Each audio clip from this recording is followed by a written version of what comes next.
Ada dua jalan cerita, duka atau bahagia. Mahu pilih yang mana, hati masih bertanya.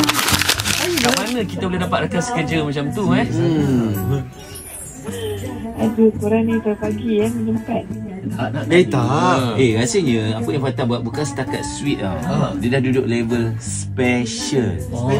Sweet special ni. Ya. Betul. Melawat tak melawat bawa tangan. Mira, Ya. rakan sekerja awak memang sweet macam gini ke? Korang telefon saya nak tanya masyarakat sekerja. You nak tanya pasal Okay, kita tanya khabar dia dulu. Nak tanya khabar dia. Kenapa awak dimasukkan ke hospital?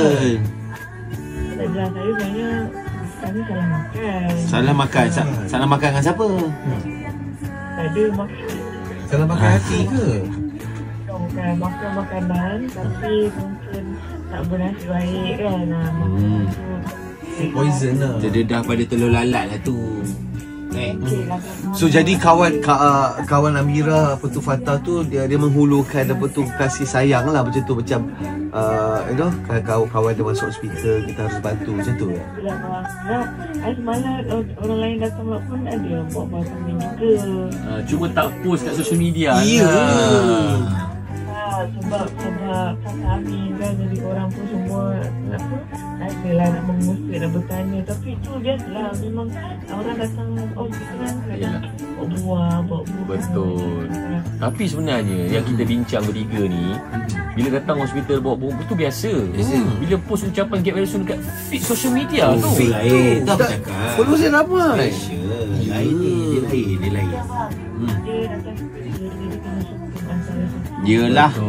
Tak ada pun bukan aku dekat feed dia. Kami rakan sekerja juga. Saya dengar lepas dia lepas ziarah awak tu, dia tu ambil hibah tau. Ni yang saya dengar lah, yang saya dapat tahu lah. Mana kau dengar ni? Adalah info bagi tahu member-member join syurga juga.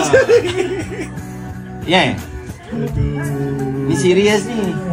Ni serius? Ni serius? Awak masih kat hospital ke? Nak tanya juga tu. Masih lagi tu. Saya baru ambil darah. Okey, bila discharge? Lagi kena tunggu sebab saya punya BP ni tidak baik lagi. Okey. Kalau Fatah esok ni sakit kan, katalah dia sakit kan. Ada demam ke? Mira buka hospital untuk Fatah. Buka hospital terus. Macam tu lah Mira Lepas tu dia tukar Faraid pergi kat Fatah pula. Tadi Fatah pada dia hibah kan. Yang ni Faraid. Ini dahsyat ni, dia dah main level lain ni. Dia dah main level lain. Macam mana? Saya ni tak perlu hospital sebab darah saya rendah. Lepas cakap dengan korang mungkin darah tinggi. Okey, Mira, kita doakan yang baik untuk Mira get well soon. Biar berlaku rasaku jadi